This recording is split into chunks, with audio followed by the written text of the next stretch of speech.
والعاقبة للمتقين ولا عدوان إلا على الظالمين. اللهم صل صلاة تخرجنا بها من ظلمات الجهل والوهم وتخرجنا بها من العلم والفهم وتوضح لنا بها المشكلة إنك تعلم ما نريد. سبحانك لا علم لنا إلا ما علمتنا إنك أنت العليم الحكيم. ولا حول ولا قوة إلا بالله العلي العظيم. قال الشيخ المعلم رحمه الله تعالى ونفعنا به ورحمته وبكم بدار العظيم. بسم الله الرحمن الرحيم. المزايا والآراء التي يمكن الأخذ بها. نسرد الفقهية الضغط الذي ينزل في الأحكام كفيلا لحل المشكلة البشرية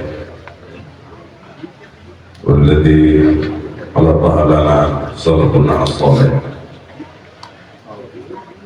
لا تقتصر على مذاهب الفقهية الأربعة المالكية والحنفية والشافعية والحنابلة، وإنما تشمل كل المذاهب المعروفة واصطهر بها وانفرد بها الحكم. Para guru, para asatidz, hadirin sekalian, mari sejenak kita pasang telinga dan perhatikan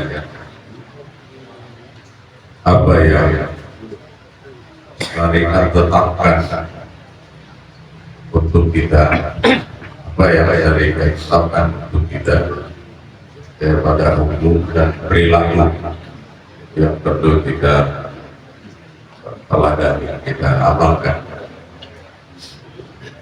Karena pada dasarnya yang ditanya itu bukan ngajinya, tetapi yang kita amalkan. Laisal ilmu ma'hafiztuhu wa innamal ilmu ma'tafa'tulihi. Bukan yang dikatakan ilmu yang kita hafal atau kitab yang beroda-roda, bukan, tapi yang bisa kita amali, yang bisa kita amali. Dan yang kita amali ini adalah hal-hal yang gampang, hal-hal yang gampang, nggak ada yang sulit. Pesan Nabi kita Sallallahu Alaihi Wasallam kepada Abu Musa al-Asy'ari dan Mu'adz bin Jabal untuk mengajarkan agama, yassira wa la tu'assira wa basyira wa la tunfira wa tatawwa'a wa la takhtalifa. Landasannya begitu. Urusan agama gampang. Dari mulai apa namanya ambil wudu, gitu kan, mulai ambil wudu sembahyang, ya nggak ada susah, nggak ada yang seru. Walaupun dia timbang rukuk sujud, nggak ada yang dia bisa baca Allahu Akbar, Allahu liman, itu lah kira-kira sah nggak sholatnya? Sah. Artinya gampang banget, agama itu nggak ada yang sulit. Maka Nabi kita Sallallahu Alaihi Wasallam bersabda, halakal mutanatti'un, celakalah orang yang memahami agama berat, ini berat, nggak kuat akhirnya nggak tahu. Buat begini salah. Yang pertama adalah ketika kita belajarnya sama orang yang belum sampai ilmunya, ini nggak boleh, ini nggak boleh, akhirnya berat nggak? Akhirnya berat pada agama. Ngambil yang aja itu berat akhirnya. Air masukin di dalam hidung aja, air udah berat. Padahal semuanya itu mau dimasukin di dalam hidung kayak kakak, gak ada urusan. Kan begitu. Jadi apa namanya, landasan agama adalah mudah. Udahnya begitu mudah, apa namanya, didapatkan bahwa generasi pertama turunnya wahyu kepada mereka, yang di sahabat Nabi kita Muhammad Sallallahu Alaihi Wasallam, itu pun berbeda. Ya sururi, lau anna ashab Rasulullah Sallallahu Alaihi Wasallam yakhtalifu li'annahu lau lam yakhtalifu lakana al-amru amran wahidan. Sangat senang begitu kata Umar bin Abdul Aziz, karena sahabat pada berbeda. Kalau seandainya tidak ada berbeda, maka urusan menjadi satu kaul. Repot tuh kan. Apabila udah satu kaul, omongan repot. Mesti begini.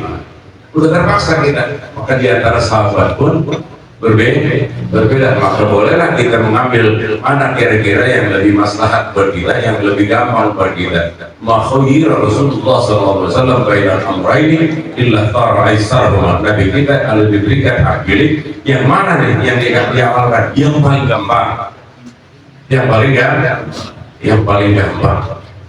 Jadi nggak ada benar. Maka kita secara umum merasa sama semuanya. Anana mutalabuna. Nah, kita semuanya tertuntut yang sama. Lakulli muslimin lam yablugh darajatan nazar fi adillatil ahkamil far'iyyah ay yattabi'a imaman min a'immatid din wa yahsud bihi ma'adul ittiba' ay yata'arrafa 'ala adillati imamihi mastata' wa ay yataqabbal kulla irsyadin masubin bid-dalil ma tasahha innahu sidqu man arsalahu wa kifayatuh wa yastaqbil nafsahu al-ilmi in kana min ahli al-ilm hatta yablugha darajatan nazar. Semua kita dalam kondisi sama, artinya apa? Ya, kemampuan kita di dalam menganalisa dalil masih terbatas, ya kita hanya mengikut. Kita hanya ikutilah jalan, artinya pendapat-pendapat yang bisa kita amalkan. Itu perlu kita mencari repot. Lo kalau udah ikutin lo pokoknya mengambil surat yang berat aja, bilang dingin, bilang di puncak. Ambil supaya rambut mesti dibasahi kan. Kalian ya. Itu cukup aja ya, itu supaya pakai tangan gitu kan, masukin kali kepala. Sudah, nggak terlalu dingin kan. Dalam urusan ini saya tahu Nabi yasira wala tu'asyira. Permudahlah dalam pemahaman, permudahlah dalam pengamalan agama. Permudahlah dalam pemahaman agama dan pengamalannya. Dan mazhabul arba'ah dan lainnya bukan sekedar mazhabul arba'ah, siapa saja ayat tabi'ah aliman ulama ini, kita bisa mengikut ulama-ulama agama yang sudah kompeten, artinya secara ilmuannya dia sudah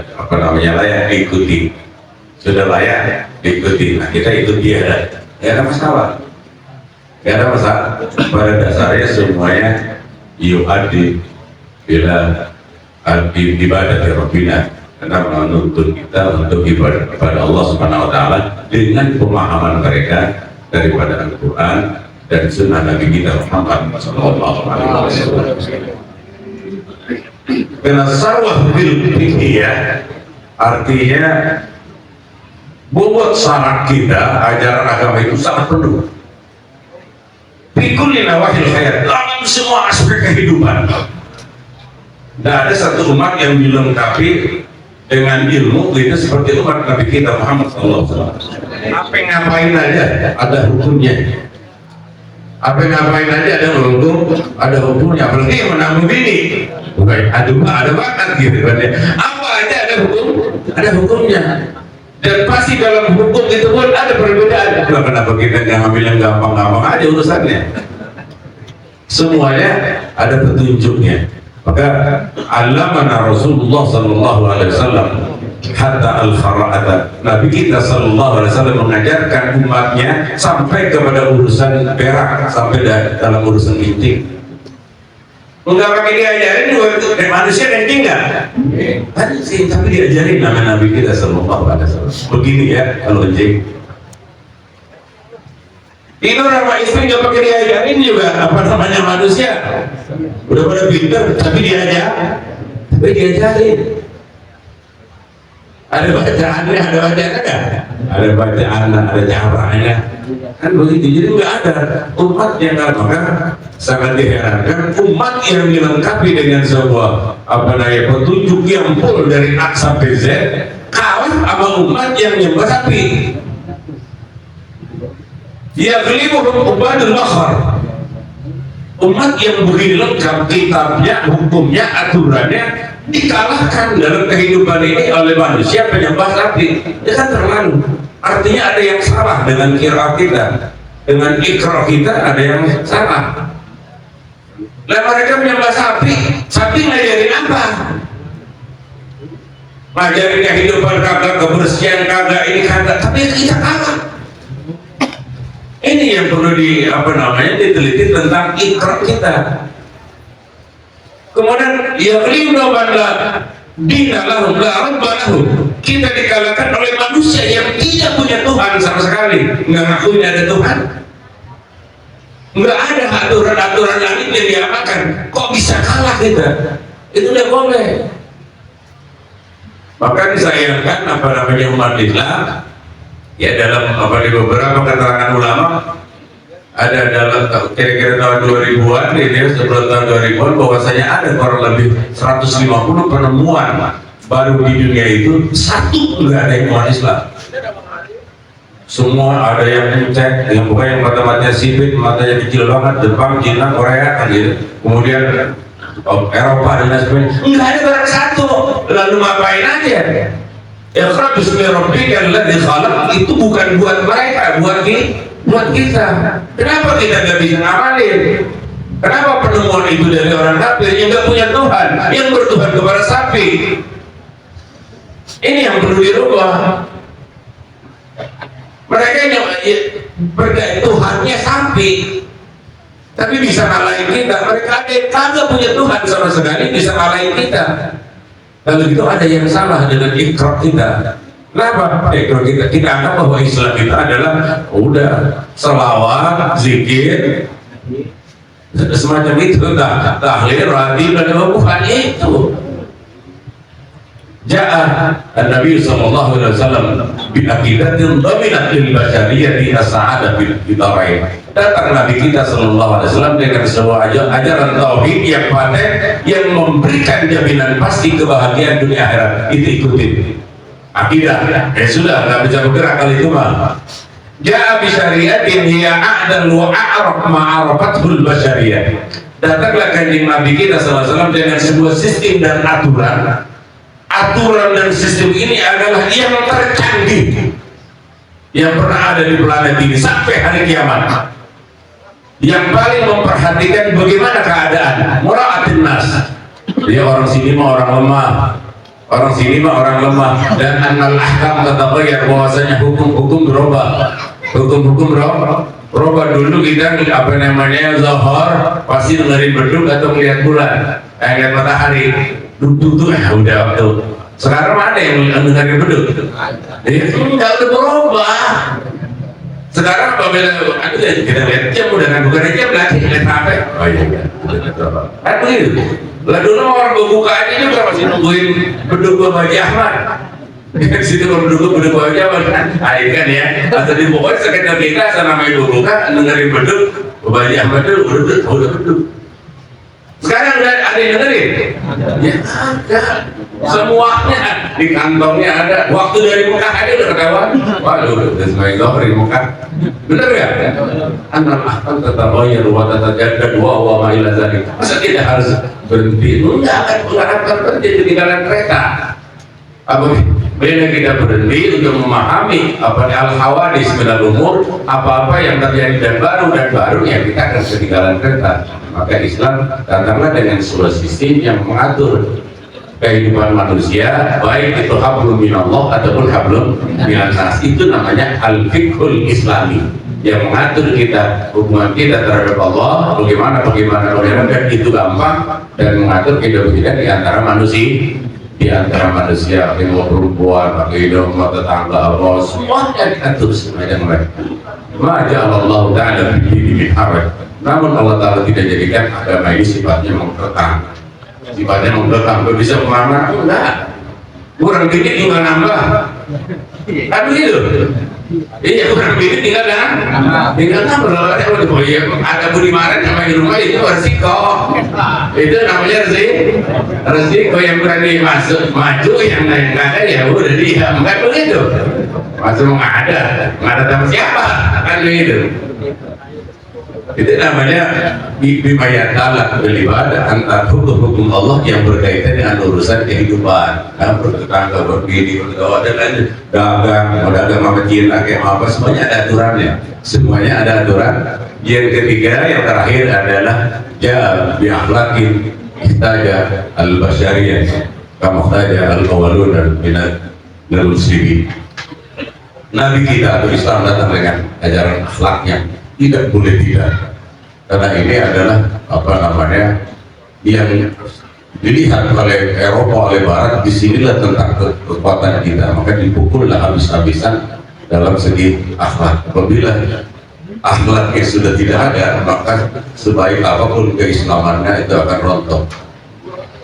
Al-Islam husnul khuluq, kata Nabi kita Muhammad SAW. Islam adalah cerminannya, kelihatannya bagaimana akhlaknya. Apabila akhlaknya bejar, rusak sudah.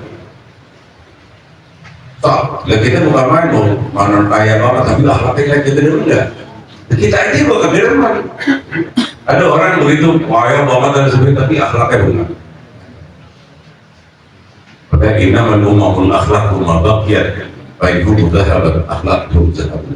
Ini masih dikatakan yes kalau akhlaknya masih benar. Tapi kalau akhlaknya udah Belanda, akhlaknya udah kafir, akhlaknya udah repot, udah Yahudi, harus saja segalanya. Semoga ada manfaatnya. Assalamualaikum warahmatullahi wabarakatuh. Waalaikumsalam.